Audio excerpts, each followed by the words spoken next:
ಪ್ರಿಯ ವೀಕ್ಷಕರೇ, ಜನಧ್ವನಿ ನ್ಯೂಸ್ಗೆ ಸ್ವಾಗತ. ಚಿತ್ರದುರ್ಗ ಜಿಲ್ಲೆಯ ಕಡಬನಕಟ್ಟೆ ಸಮೀಪ ಸಂಭವಿಸಿದ ರಸ್ತೆ ಅಪಘಾತದಲ್ಲಿ ಸರ್ಕಲ್ ಇನ್ಸ್ಪೆಕ್ಟರ್ ರಘುನಾಥ್ 45 ಅವರು ಮೃತಪಟ್ಟಿರುವ ಘಟನೆ ವರದಿಯಾಗಿದೆ.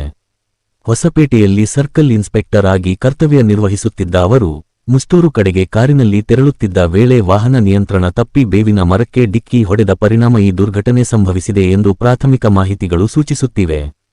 ಘಟನೆಯ ಮಾಹಿತಿ ತಿಳಿದು ಸ್ಥಳಕ್ಕೆ ಪೊಲೀಸ್ ಅಧಿಕಾರಿಗಳು ಭೇಟಿ ನೀಡಿ ಪರಿಶೀಲನೆ ನಡೆಸಿದ್ದಾರೆ. ಈ ಸಂಬಂಧ ಜಗಳೂರು ಪೊಲೀಸ್ ಠಾಣೆಯಲ್ಲಿ ಪ್ರಕರಣ ದಾಖಲಾಗಿದ್ದು, ಅಪಘಾತದ ನಿಖರ ಕಾರಣ ತಿಳಿದುಕೊಳ್ಳಲು ತನಿಖೆ ಮುಂದುವರಿದಿದೆ. ಮೃತ ಅಧಿಕಾರಿಗೆ ಗೌರವ ನಮನಗಳು. ಇಂತಹ ಇನ್ನಷ್ಟು ವಿಶ್ವಾಸಾರ್ಹ ಸುದ್ದಿಗಳಿಗಾಗಿ ಜನಧ್ವನಿ ನ್ಯೂಸ್ ಚಾನೆಲ್ ಅನ್ನು ಸಬ್ಸ್ಕ್ರೈಬ್ ಮಾಡಿ.